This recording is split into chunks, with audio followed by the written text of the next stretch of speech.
What is going on, guys? It is your boy Cash, and I am here today to try to give you guys a little help. A lot of people are trying to figure out whether or not this game is better than auto chess. I know it's both Dota, but I wanted to make a video to show you guys the difference of this game in comparison to auto chess. Now, what I'm gonna do, because it will take me 8 years to get a game in auto chess, so I'm just gonna tell you guys the differences. I'll put stuff on the screen if I can, things of that nature. So first and foremost, before we even get into the game, let's talk about the units. So first off, I want to show what we used to they call them the races in the other game, like the gods and stuff like that. There are no gods in this game, but here they call them the alliances. There are a few different alliances here. One is the new Bloodbound, and it shows you all the characters. This is really neat. It shows you all the characters that are in there, which is Ogre, Magi, and Warlock, and Deadeye, which are the dwarfs, if you guys remember that, which is the sniper and the gyrocopter, and now they're called Deadeye.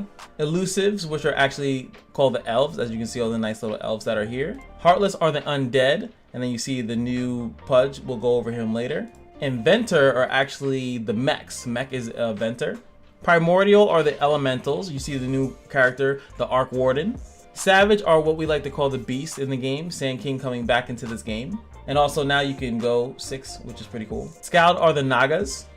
Just called something different, obviously. Scrappy are goblins, and everything else is pretty much the same. So next, let's go on to new units, or I guess for some people, returning units. The Warden is a new unit. What it does is it makes a copy of itself, and then when it makes a copy, it actually is another version of it. So any items that this character has, if you have one attack speed and you put it on it, then the thing will make a copy and it will have that item on it itself, which is pretty cool. As you can see here, the duplicate can use all of their current items and spells and has separate cooldowns, but generates less mana outgoing attacks and no mana upon receiving damage. So this is a really cool thing. It is a primordial shaman, so another way to get that shaman passive pretty early, which is really strong, and also another way to get primordial pretty early with the tiny. We also have here a bloodseeker, which is a human assassin, which is pretty cool. You can get the human buff a little bit earlier, get that silence going, and he's also assassin to make the 9 assassin, which is another thing that is in this game. Only 6 assassins currently in auto chess. Now you can go 9 assassins for complete BS. Now this guy is a assassin, but he has a passive. Every second the Bloodseeker takes damage equals 7% of his health, but for every percentage of health he's missing, he gains 5% attack speed. On a kill, he gains 35% of his max HP. So this guy can be built many different ways. You can just stack kind of like HP on him or stuff like that, so he just kind of like takes a long while to die, because he does kind of kill himself, which is a little bit dangerous. Sometimes I don't like him because of that, because he dies before he gets anything. Now Lynch did come back to auto chess, but he is going back to his old version as a 5-cost unit, and he releases a orb that bounces between targets several times and does a good amount of damage, slows their attack speed and movement speed. He's a 5-cost unit in this game currently as an undead mage. Mirana is on crack. She's actually 4-cost in this game, and she does the same thing, fires an arrow that pretty much stuns a target, but she actually does a lot of gymnastic jumping around. Pudge is in the place to be. I don't know if he was ever in auto chess, but he is here. He is an undead warrior, which is great for this undead passive, in my opinion. You want to go bulky and just go straight undead, you can do that. He has his famous meat hook where he can just drag any unit, and he usually picks really good units from what I've seen. And what's a nice additional to it, Pudge and allies very close to him, 1 cell away, will direct their attacks on him to pretty much to kill him. And it says until the victim dies, which could be a bad thing. If he pulls like a really tanky target, then all the people around you start focusing that tanky target. But they usually die pretty good, especially what you're usually going is undead with hunters, you know, with drow rangers. So he'll pretty much, the target will get picked apart. Sand King, I knew was in the old auto chest and they took him out. I have no idea if his skills works the same way, but he has an ability that he burrows into the ground and tunnels and knocks him up, pretty much like the Morphling ability that will stun for 2 seconds, which is awesome, and applies a caustic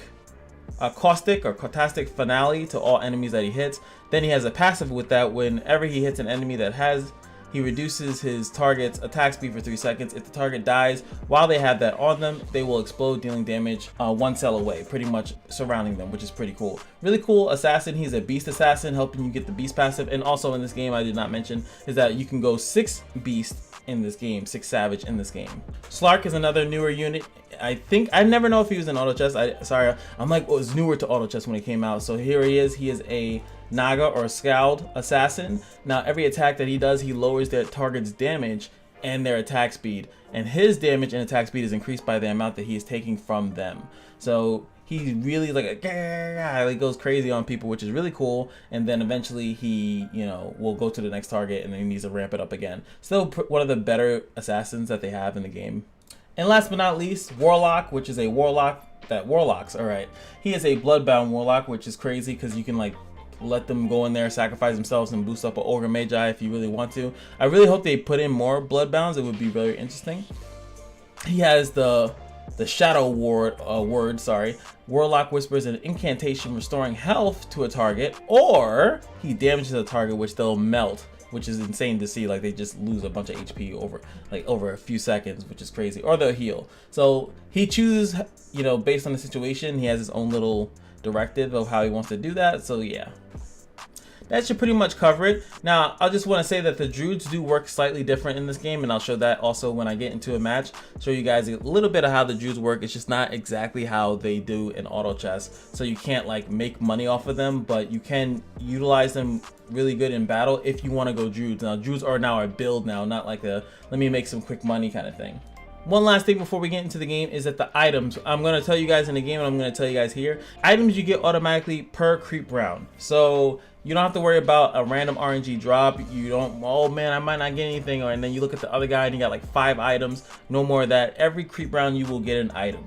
So they are broken up into tiers, and the reason why is because certain items affect the tiers. So obviously tier 5 being really good, and tier 1 being somewhat lackluster. Then you have stuff like this, which embarrassment of the riches, where instead of 3 choices, which is what you get every creep round, you can get 4 choices. And this one too, quality of the items from neutral rounds are offered from 1 wave higher, and there's a bunch of them. I'm not going to go into every single one because it's, you know, it's random what you get, and you got to know what they do. I would definitely suggest reading over some of these, like something like the Flash may just reset their cooldowns and get full mana when they go to low health, which is crazy. There's a bunch of ridiculous things here. I love this direction of how they're going. So now you have stuff like this, so you don't have to worry about knowing combinations, which was a hassle in my opinion in auto chess. I didn't know what a combination was, and it was just, I was like, oh, let me try to make this thing, and I didn't know how to make it, or the items were split up amongst people. And guess what, guys, before we get into the game, you can switch the items at will in between rounds. So woo, your refresher orbs on one unit that you got early in the game, now you got a better unit, switch it to the other unit. Beautiful, absolutely beautiful. But all right, let's get into the game. Another cool thing here is that you can go versus bots. They will do a tutorial, says coming soon, but you can go against bots if you don't want to go against a bunch of people try-harding the same build, or you can go against regular people. Now for this demonstration, I'm going to go against bots so I don't get rectified while I'm just trying to show stuff. Athena, Simon, Gina, Saul, Anders, Ellen, and Tyrol. Welcome. All right, so here we go, guys. Just to show you a quick thing, this is the first round. As you guys know, the first 3 rounds of auto chess is creep rounds. So we're gonna kill this thing right here. We won. Woohoo! We won. My character's gonna walk backwards, back to their position. You can now move them around. And then boom, we're gonna get a prompt here. And I'm gonna go with the attack speed, and you're gonna see it goes down here, boom. I can put it on there. All right, so now here, if I don't want it on this, I was like, oh man, I got a better unit. You just go here, drag it, and switch it right over. Cool, really good thing, because I hated that, oh, I put this item on this thing and I have to sell it. I remember I silenced my Venomancer by accident because I was just like putting items on it, and then it got silenced, and then I had to sell it just to get my items back and put them on them properly. Really annoying thing. So now you could just move the items wherever, however you want it on different units. Another unit, you want to take it off, you just throw it, put it nowhere. And the game also lets you know here on the red thing, oh, you have an item that's not being used. And if you have it in the bench, it's down here as yellow. Oh, you have an item that can be used. You should go put it out on somebody. Here we go, this is the end of the second round. So now we're gonna get another option. Boom, boom, boom. I'm gonna go with this. This looks pretty good. Reduces ability cooldowns. Even though I have 2 characters that have passives. Whatever. Another cool thing is that when you are 2 of 3 and you can put it in a unit, the game tells you. Psst. Says, hey, put me in. So if you hear that, it's the game letting you know that you can put in a unit. That's another cool thing when you lose a round. Boom, it tells you how it's actually calculated. I kind of like that because I never knew how much damage I was going to take. I had a good idea, but it kind of like puts it out there for you. Another really cool thing, well, while we're here, right? So when you buy a unit, if it's a unit that's out already, it automatically does the combining for you and puts it out for you. So boom, this is my level 2 Drow. Boom, already out there for me. Beautiful. Now, one thing I wanted to show you guys also is, let's say you're in the middle of the fight. Right now, my Octarine Essence is on my Chaos Knight, but I look at the team comp and I'm like, oh my, maybe I should put it on my Furion. It will not go to it. Like, you have to do it pre-round. Because look, you can click on a character and see who has the item. So while this battle starts, I'm going to try to put it on the Chaos Knight. I'm going to switch it back and you'll see that he'll still have nothing. But when the next round starts, he'll have it. So boom, I changed my mind. I'm like, oh no, look at this. I should have it on him. And you'll see he still doesn't have it. The Furion still has it, even though over here it is changed. That is something that you just have to keep in mind. I think in auto chest they do change, like actually when you do it. I'm actually not 100% sure, but I just wanted to point that out as something that is a mechanic, I guess, in the game. All right, now we have Druids. Now, the way that the Druid reads is that the lowest star ally Druid is upgraded a level.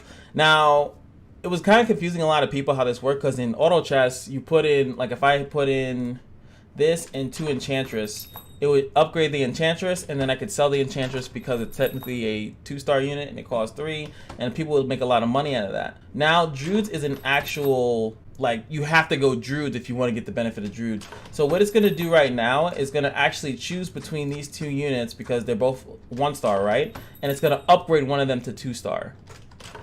And it's going to make that decision, boom, and now you see that my Furion is level 2. As you know, they were both level 1 at the start of the fight. Now it's going to choose one of them to be level 2.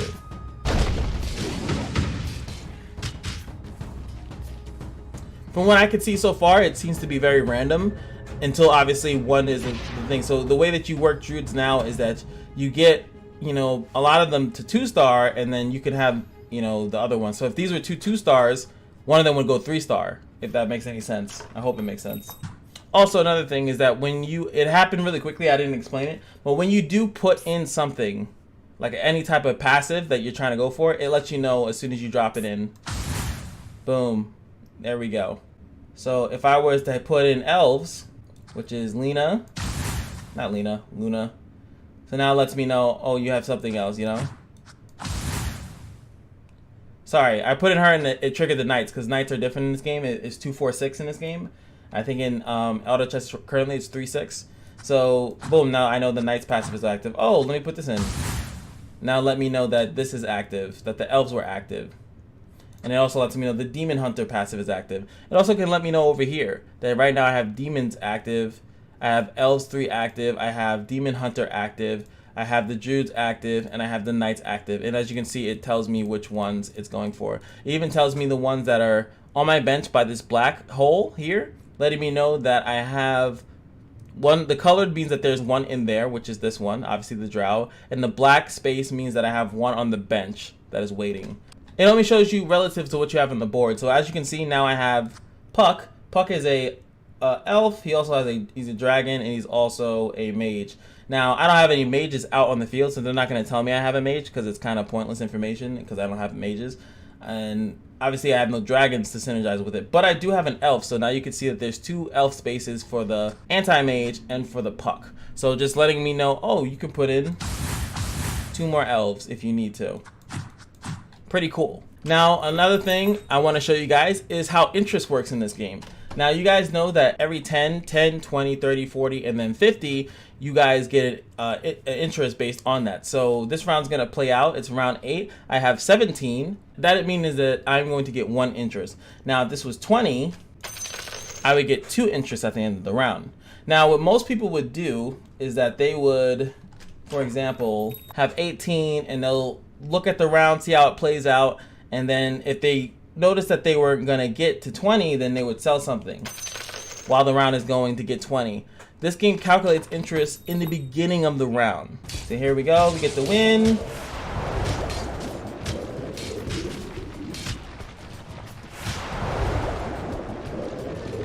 Same thing, we got the one win, so it's 21. We're gonna, you know, once the round is concluded that we won. And now, boom, the next round starts. It says +2 interest right there. Win streak, 1 victory, 9 total goals. This is the creep round. 41. And then I'm going to blow all my gold. I'm going to blow all my gold just to prove that I'm still going to get +4 interest during this round. Even though I won't have 40 at the end of it. Round started. Boom. We're going to buy all this. We're going to level up twice. Reroll. By that, we should technically, the way that auto chess works, I would get 10 interest. 100% I would get 10 interest. For what I just done.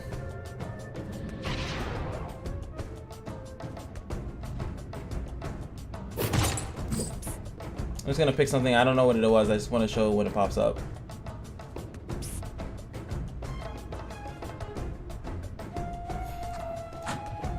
See, +4 interest.